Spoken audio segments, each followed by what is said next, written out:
मैं अपने इसको स्वागत करता हूं आपके अपने यूट्यूब चैनल फ्यूचर विद अपने इसमें। दोस्तों, आज हम लोग पढ़ेंगे मध्यकालीन भारत का इतिहास। क्योंकि प्राचीन इतिहास इसलिए हम लोग नहीं पढ़ेंगे क्योंकि प्राचीन इतिहास का एग्ज़ाम में वेटेज थोड़ा कम रहता है और मध्यकालीन इतिहास और आधुनिक इतिहास से एग्ज़ाम में प्रश्न थोड़े ज़्यादा आते हैं। तो आज हम लोग पढ़ेंगे भारत का मध्यकालीन इतिहास। भारत के मध्यकालीन इतिहास में भारत पर पहले 2 आक्रमण होते हैं। एक होता है अरब आक्रमण। एक अरब आक्रमण होता है और दूसरा तुर्क आक्रमण होता है। कौन सा? तुर्क। एक अरब आक्रमण होता है, दूसरा तुर्क आक्रमण होता है। अरब आक्रमण में सबसे पहले मोहम्मद बिन कासिम नाम का व्यक्ति भारत पर आक्रमण करता है। हालांकि इससे पहले असफल आक्रमण करता है बुदेला तथा उबदेला। ये 2 भाई आक्रमण करते हैं भारत पर 711 AD में, लेकिन ये आक्रमण सफल नहीं होते, असफल माने जाते हैं। तो सफल आक्रमण मोहम्मद बिन कासिम का सफल आक्रमण माना जाता है। तो कौन?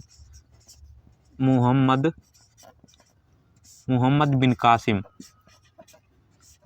बिन कासिम ये 712 AD, ईस्वी नहीं कहेंगे, AD 712 AD में मोहम्मद बिन कासिम नाम का व्यक्ति भारत पर आक्रमण करता है।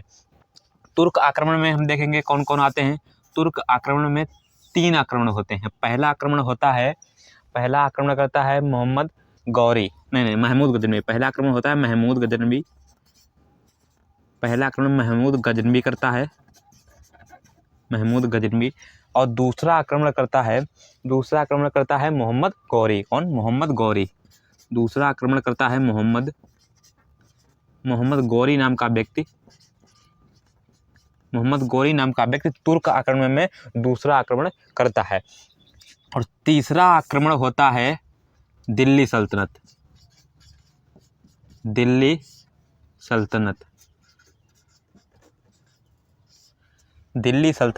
ये इतने आक्रमण मध्यकालीन भारत इतिहास में होते हैं। पहला मोहम्मद बिन कासिम आक्रमण करता है 712 AD में। दूसरा तुर्क आक्रमण में महमूद गजनवी आक्रमण करता है और दूसरा मोहम्मद गौरी करता है। ठीक है, तो पहला मुस्लिम आक्रमण करता है मोहम्मद बिन कासिम। मोहम्मद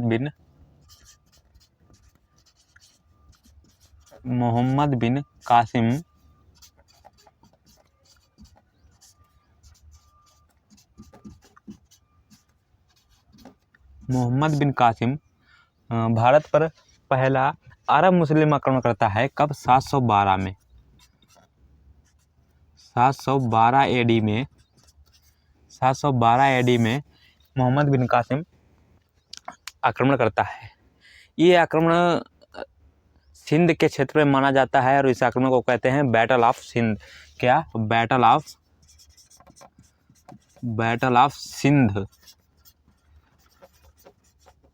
बैटल ऑफ सिंध यानी कि नहीं, सिंध नहीं, राबर। बैटल ऑफ राबर का युद्ध बोला जाता है। ये बैटल ऑफ राबर का ये युद्ध बोला जाता है। राबर का युद्ध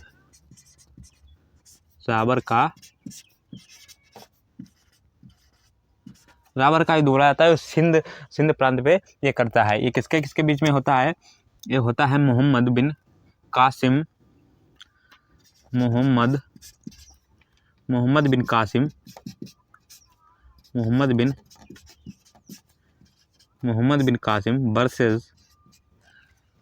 कासिम वर्सेस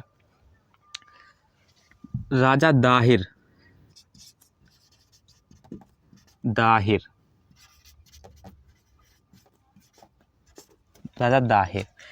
राबर 712 ईस्वी में ये राबर का युद्ध करता है सिंध प्रांत पे। कहाँ करता है? सिंध प्रांत में। सिंध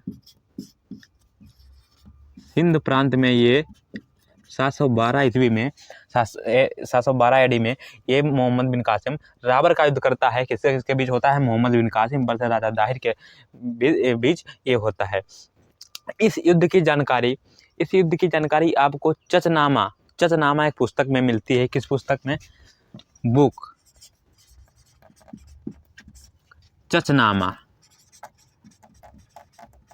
चचनामा पुस्तक में मिलती है। इसके लेखक माने जाते हैं अली अहमद। कौन? अली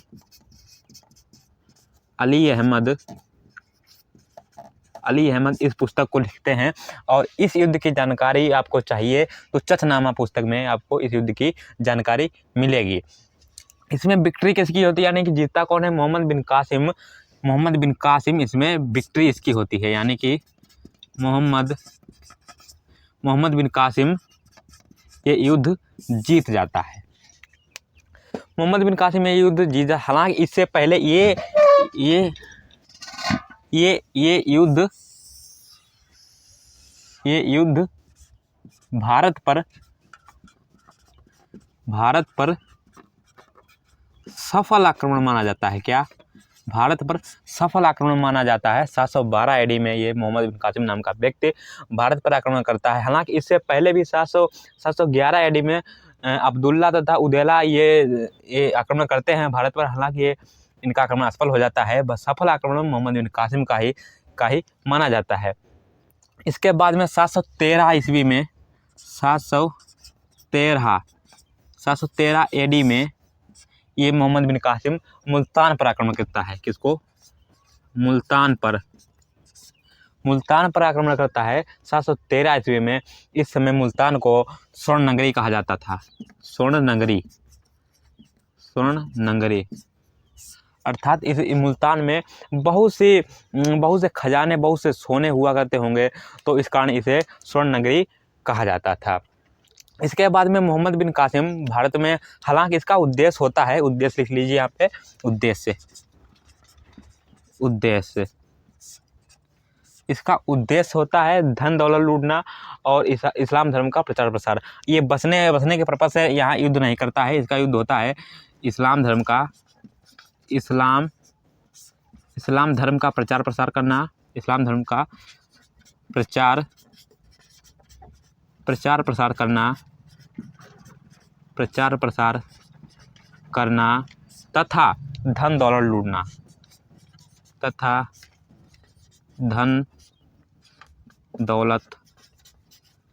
दौलत लूटना। इसका युद्ध करने का उद्देश्य ये होता है इस्लाम धर्म का प्रचार प्रसार करना तथा धन दौलत लूटना। ये विस्तारवादी की नीति से भारत में आक्रमण नहीं करता है। इसका सिर्फ और सिर्फ उद्देश्य होता है इस्लाम धर्म का प्रचार प्रसार और धन दौलत लूटना। ये मोहम्मद बिन कासिम तीन प्रकार के कर चलाता है। मोहम्मद बिन कासिम 3 प्रकार के कर चलाता है: जजिया, जकात, खराज। कौन कौन से? जजिया, यहाँ पे लिख लेते हैं, जजिया, जकात, खराज। ये 3 प्रकार के कर चलाता है: जजिया, जकात, खराज।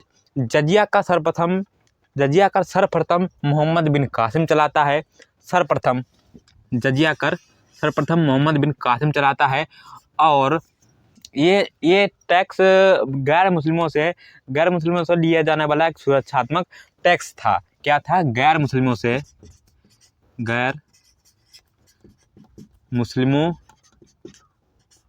से लिया जाने वाला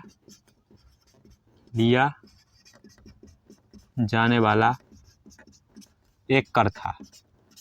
अर्थात जो मुस्लिम लोग नहीं थे वो इस कर को देते थे सुरक्षा के तौर पर, सुरक्षात्मक दृष्टि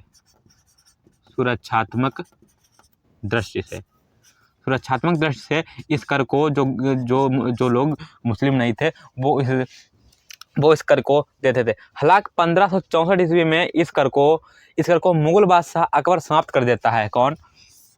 1564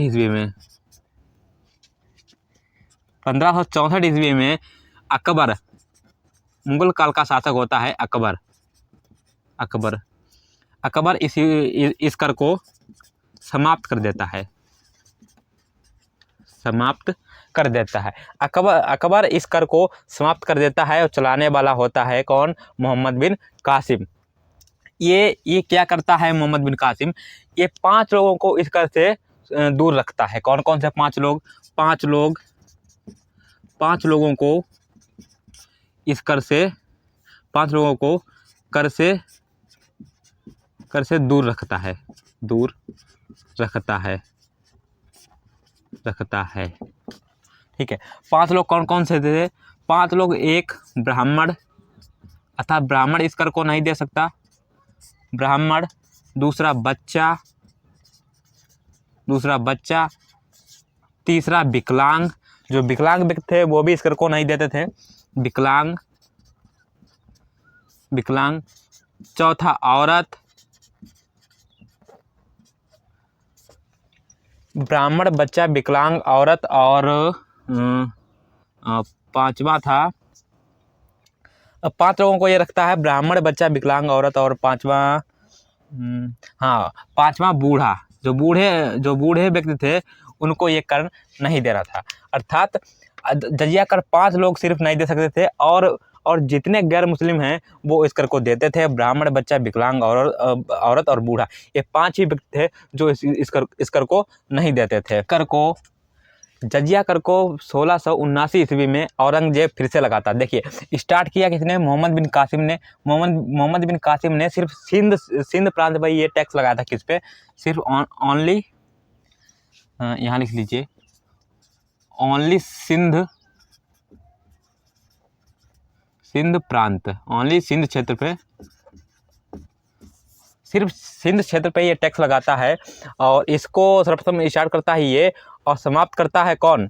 तो 1564 ईस्वी में अकबर समाप्त कर देता है। 1679 ईस्वी में पुनः 1679 ईस्वी में, देखिए यहाँ लिख रहे हैं, 1679 ईस्वी में औरंगजेब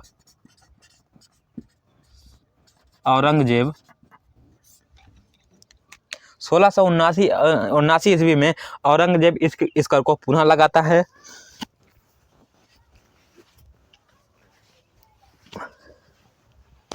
हम्म 1679 ईस्वी में औरंगजेब इस कर को पुनः लगाता है। और ये एक ऐसा मुगल बादशाह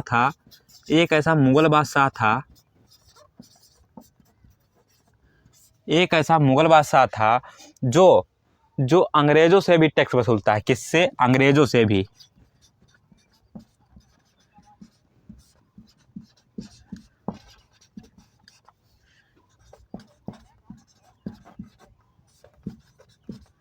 अंग्रेजों से भी टैक्स लेता है। हालांकि इसको पूर्ण रूप से मोहम्मद शाह रंगीला समाप्त करता है। कौन? पूर्ण रूप से समाप्त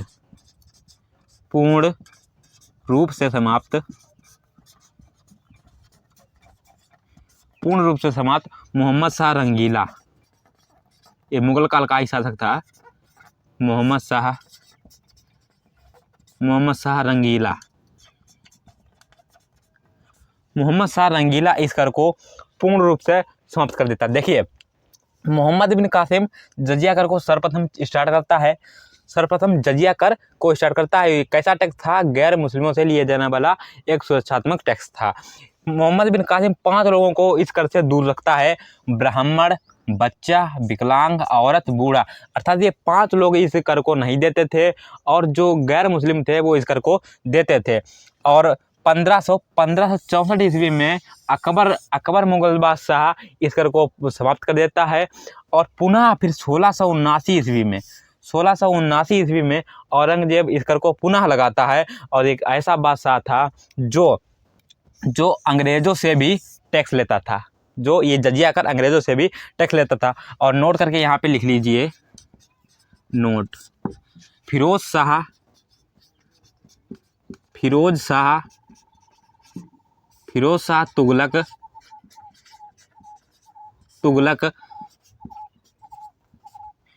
तुगलक एक ऐसा शासक जो ब्राह्मणों पर भी जजिया कर लेता है, ब्राह्मणों पर भी जजिया कर लगाता है फिरोज शाह तुगलक। और ये मोहम्मद बिन कासिम हालांकि ब्राह्मणों को दूर रखता है इस कर से, लेकिन फिरोज शाह तुगलक ब्राह्मणों पर भी जजिया कर लगाता है। इसके बाद में हम लोग देखेंगे दूसरा चरण देखेंगे मोहम्मद महमूद गजनवी का। दूसरा चरण देखेंगे महमूद गजनवी का। आक्रमण के दूसरे चरण का नेतृत्व करता है कौन? महमूद गजनवी। अब महमूद गजनवी कौन था? पहले चरण का नेतृत्व करता है कौन? मोहम्मद बिन कासिम। मोहम्मद बिन कासिम के बारे में आप पढ़ चुके हैं। और दूसरे चरण का नेतृत्व करता है कौन? महमूद गजनवी। देखते हैं। इसके पिता का नाम था, पहले इसके पिता का नाम देखते हैं। इसका पिता था कौन? सुबुक्तगीन। सुबुक्तगीन। ये सुबुक्तगीन नाम का इसका पिता था। इसका पिता ये अलप्तगीन का कौन? गुलाम था। अलप्तगीन का गुलाम। अलप्तगीन गजनी नामक प्रदेश का एक शासक हुआ करता था उस समय। ये अलप्तगीन का गुलाम था। अलप्तगीन का गुलाम।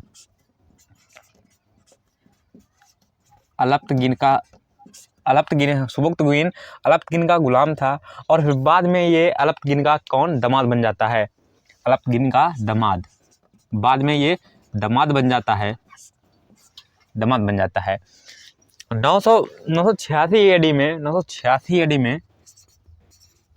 986 एडी में सुबुक्तगीन भारत पर आक्रमण करता है। और ये किसके बीच में होता है? सुबुक्तगीन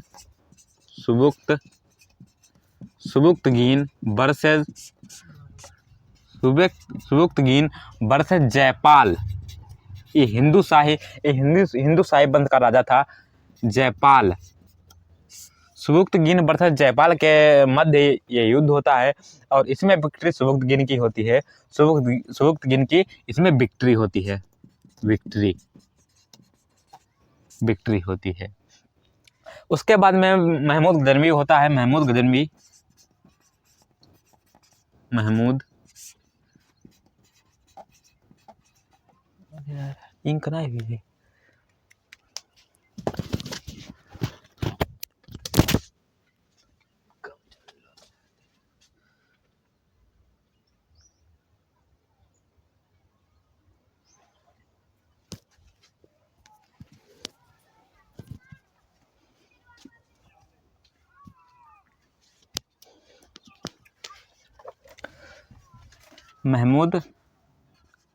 महमूद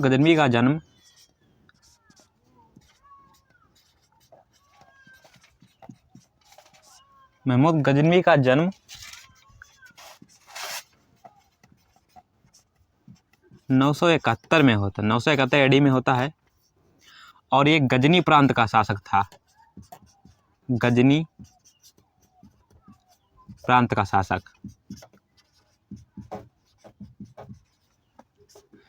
गजनी प्रांत का शासक देखिए, ये भारत हो गया अपना।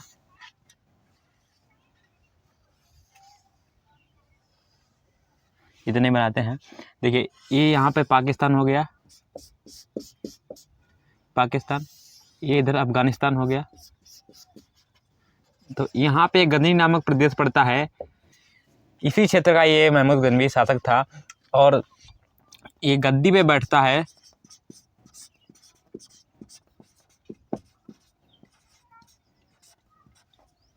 ये गद्दी पे 997 एडी में 997 एडी में ये महमूद गजनवी गद्दी पे बैठता है। गद्दी पे बैठने के बाद ये 17 बार भारत पर आक्रमण करता है। ये इसका पहले वंश लिख देते हैं। इसका वंश यामिनी वंश से था। यामिनी वंश का शासक।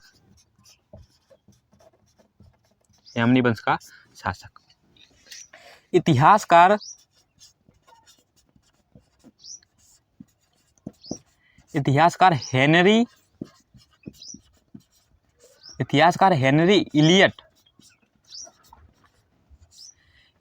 हेनरी इलियट इसके बारे में लिखते हैं कि महमूद गजनवी ने भारत पर 17 बार आक्रमण किया। कितनी बार? 17 बार।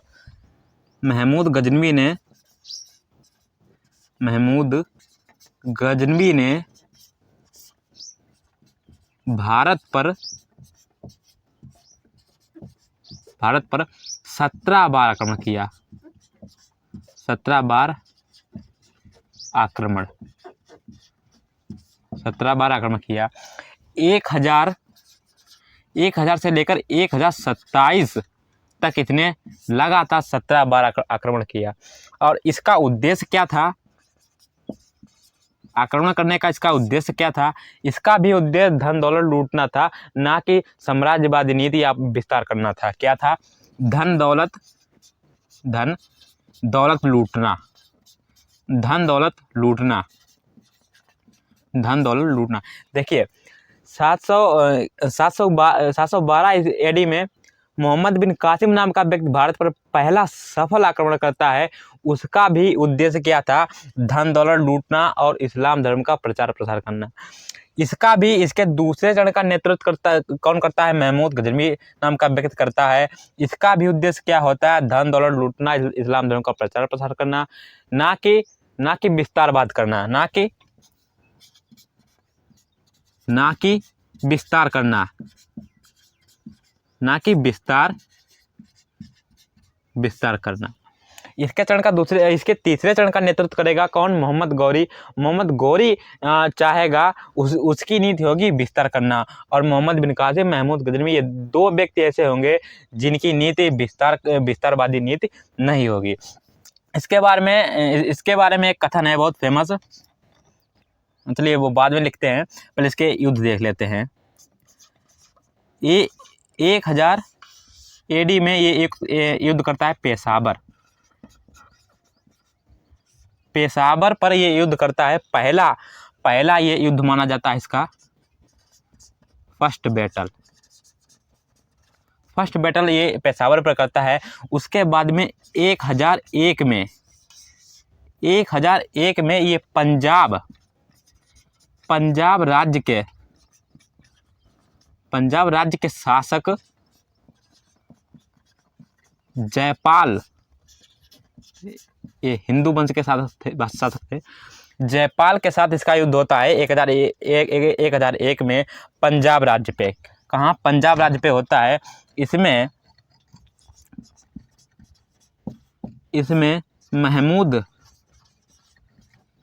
महमूद गजनवी की जीत होती है।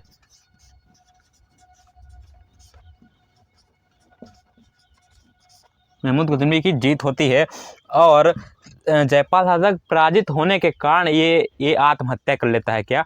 आत्महत्या कर लेता है। लिख लीजिए पॉइंट, आत्महत्या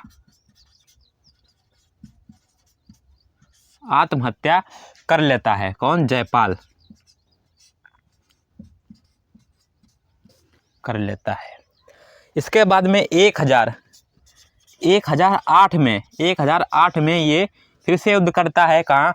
हिमाचल प्रदेश के नागरकोट का हमला इसका बहुत ही इतिहास में महत्वपूर्ण है। कौन सा? नागरकोट का हमला। ये बेसिकली एक मंदिर था, ये मंदिर को तोड़ता है।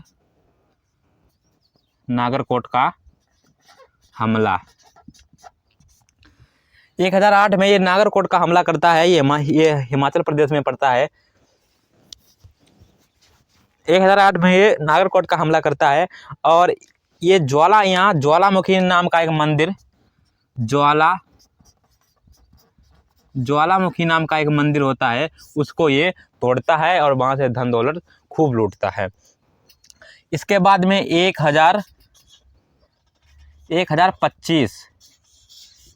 1025 में सोमनाथ के मंदिर पर आक्रमण करता है, जो कि गुजरात में पड़ता है। कहाँ? सोमनाथ। ये आपके एग्जाम की दृष्टि से बहुत इंपॉर्टेंट प्रश्न बन जाता है, इसको इंपॉर्टेंट मार्क लगाइए। 1025 में सोमनाथ के मंदिर पर आक्रमण करता है, जो कि सौराष्ट्र गुजरात में पड़ता है। वहाँ ये खूब धन दौलत लूटता है और कहते हैं सोमनाथ का मंदिर महत्वपूर्ण ज्योतिर्लिंगों में से एक माना जाता था उस समय। 1025 में सोमनाथ पे आक्रमण करता है ये, और ये इसका 16वां आक्रमण होता है। कौन सा? 16वां आक्रमण। ये खूब मंदिरों को तोड़ता है, खूब धन दौलत लूटता है और इसी कारण इसका एक उपनाम पड़ता है, उपनाम बूथ सिकन या मूर्ति भंजक मूर्तियां तोड़ने के कारण, मंदिरों को तोड़ने के कारण इसका उपनाम बढ़ता है भूसिकन या मूर्ति भंजक। अब इसके दरबारी कवि देख लेते हैं, दरबारी कवि कौन थे। और हाँ, इसका एक सेनापति होता है, ये आपको याद रखना है, सेनापति। इसका सेनापति होता है अयाज सुल्तान। अयाज सुल्तान नाम का इसका एक सेनापति होता है, जो इसके इन युद्धों में महत्वपूर्ण भूमिका निभाता है। अब इसके बाद में हम इसके दरबारी विद्वान देख लेते हैं। दरबारी विद्वान कौन कौन से थे। 1027 ईस्वी में ये अपना अंतिम आक्रमण करता है। 1027 में ये अपना अंतिम आक्रमण करता है, जो कि 27वां इसका आक्रमण होता है। 27वां आक्रमण करता है। और ये किसके विरुद्ध करता है। ये जाटों के विरुद्ध करता है। जाटों के विरुद्ध आक्रमण करता है। कहते हैं कि ये जब मंदिरों को तोड़कर मंदिरों के सोने खजाने ले जा रहा था, तो ये रेगिस्तान में एक दिन के लिए सोता है। और सोए हुए समय में इसके खूब धन दौलत खजाने ये जाट लूट ले जाते हैं। उसके फिर बाद में ये कहता है, और बाद में फिर ये इनके विरुद्ध आक्रमण करता है। इसलिए इसको 1027 में इसके जाटों के विरुद्ध का आक्रमण मानते हैं। इसके दरबारी कवि देख लेते हैं। दरबारी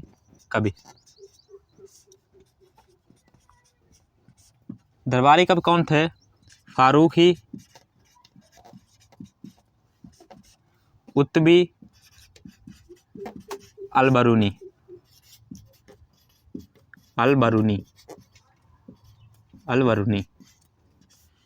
इसके दरबारी कवि थे कौन। फारूकी, उत्बी, अलबरूनी। और उत्बी को इसका विशेष रूप से दरबारी कवि मानते हैं। एक अलबरूनी की एक महत्वपूर्ण बुक है किताबुल उल हिंद।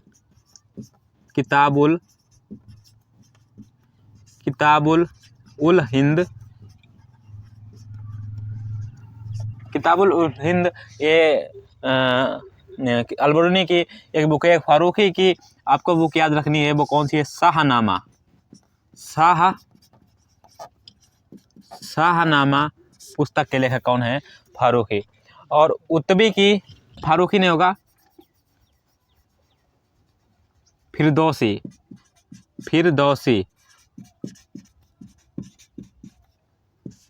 फिरदौसी की बुक है कौन सी। शाहनामा। ये शाहनामा। 1030 में इसकी मृत्यु हो जाती है। क्या। 1030 में इसकी मृत्यु हो जाती है मलेरिया रोग के कारण। मलेरिया रोग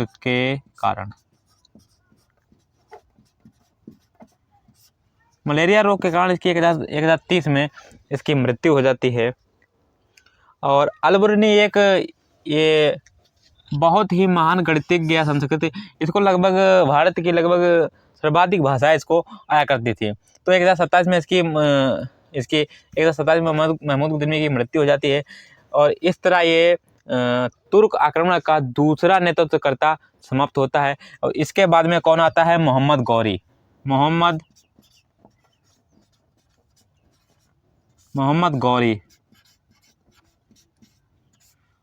गौरी नाम का ये व्यक्ति इसके बाद में इस आक्रमण का नेतृत्व करता है।